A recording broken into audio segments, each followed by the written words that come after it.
Hello everyone and welcome to a very nice game, not from the USC Chess Tournament of 2025, but rather from Linares of 1992. It's a game from round 1 featuring Jan Timman and Garry Kasparov. Kasparov mentioned on X that Rapport's brilliant sacrifice knight captures on d5 against Praggnanandhaa brought some very fond memories of his games against young Timman.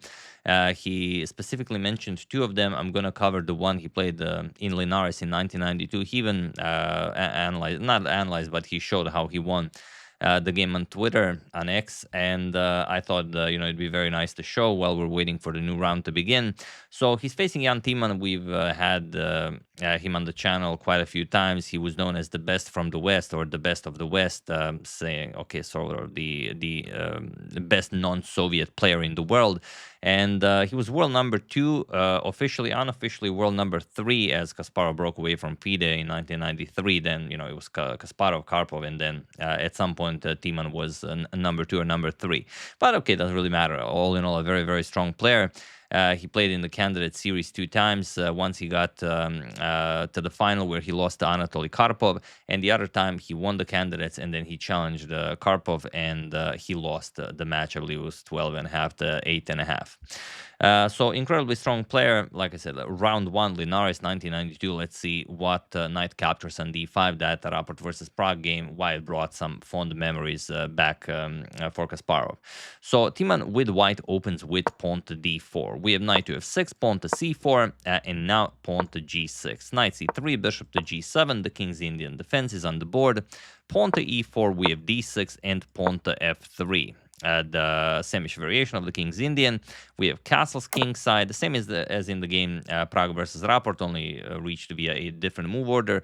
Only Prague played knight g to e2 here in this position. Timman continues with bishop to e3. We have pawn to e5 by Garry, pawn to d5, and knight to h5, immediately freeing up the path for the f-pawn to be pushed forward. We have queen to d2 and pawn to f5. It was still a theory at the time. It's still theory, still being played, maybe a bit more, rare today, but I believe it is still played. We have castles queenside, knight to d7, and bishop to d3. And nowadays, knight d to f6 is the more common reply. Kasparov went for knight to c5. Also, I mean, who's to say, when you're just analyzing with an engine what's better? Of course, Kasparov knows what's better. We have bishop back to c2, and now pawn to a6. Also today, pawn to a5 is very popular, also b6, also queen to e7.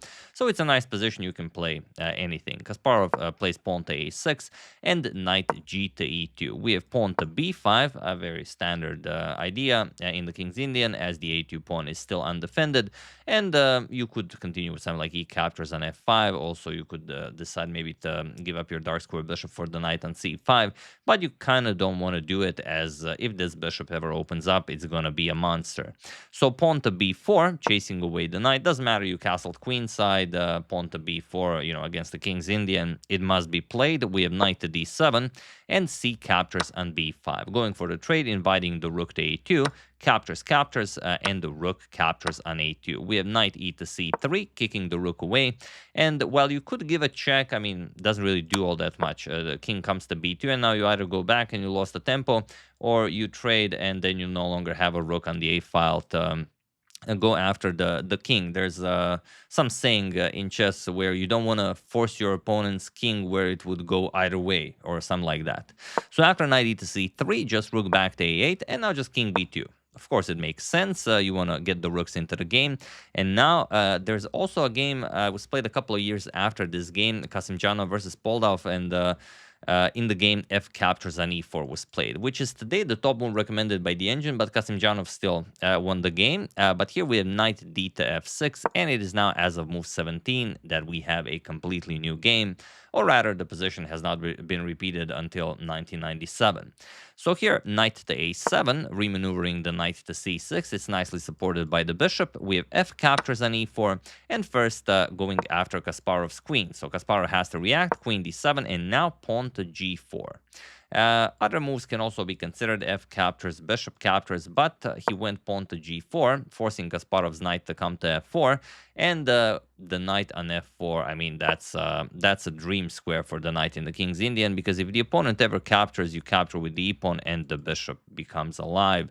And not only does it come alive, it becomes by far the strongest piece on the board. And like in the Benoni, like in the Benko, the bishop-rook combo will be devastating. So pawn to g5, kicking away the other knight as well. And now Kasparov could go back, he could go, somewhere, but he decides to go forward. And like a Rapport against Praggnanandhaa, he goes knight captures on d5. And all of a sudden, you've lost your central pawn structure. The knight on c6 is hanging, and you can't really just do nothing. If you go knight a5, you also lose the b4 pawn, and you just get eliminated. There's, nothing for you to do here.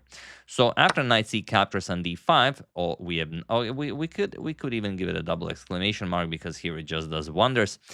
Knight captures on d5, and now Kasparov throws in a nice Zwischenzug, knight to d3 with check. So what do you play here? Best for Timman would be to go king to b3, but it's such an odd move. You have to do it as you are in check if you don't want to capture the knight.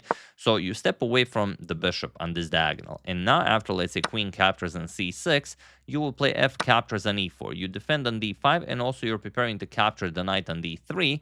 And if queen to a4 check, now you play king to c3. And if queen to c6, if queen to c6 with check, you have to go back. You cannot capture the knight. You have to go back, and then we have a repetition, and it's a draw. Because if you capture bishop to a6, and okay, it's game over. Only move b5, bishop captures will be checkmate. So it's a pretty crazy position where, unfortunately, I don't have the clock times. I imagine, the defending side, being Timman, was very low on time. He decided to go for bishop captures on d3, which is still playable, but you have to have engine-like precision.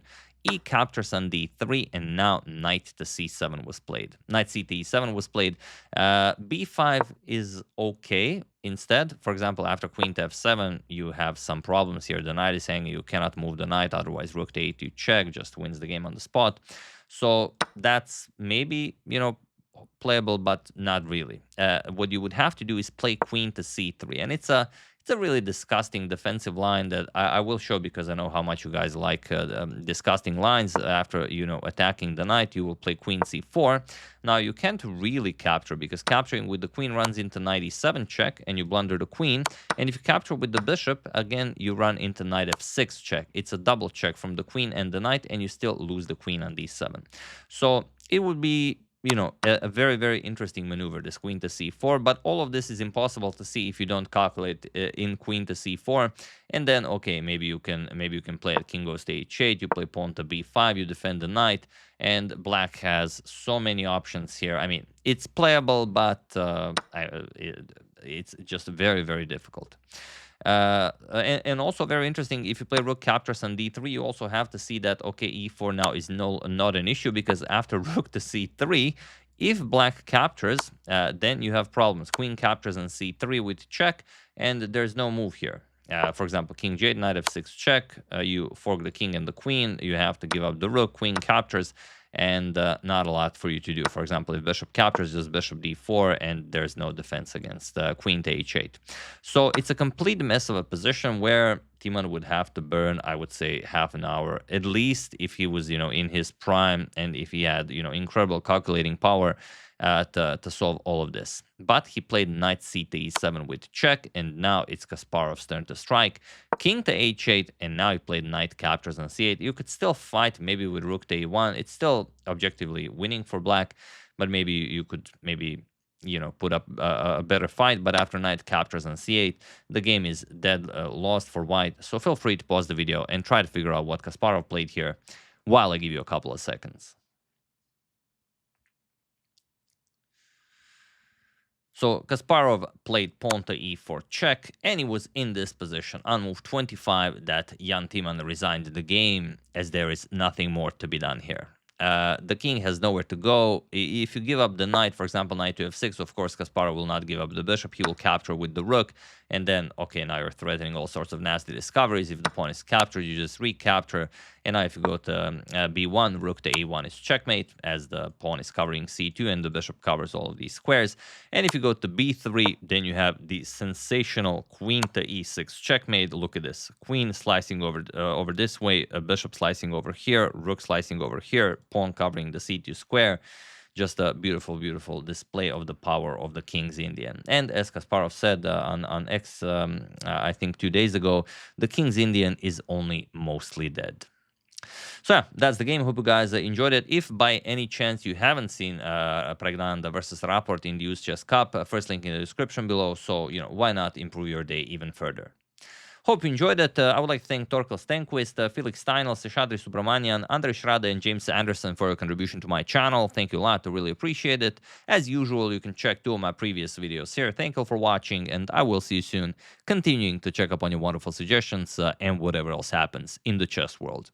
Thank you all. I will see you soon, and have an excellent rest of your day.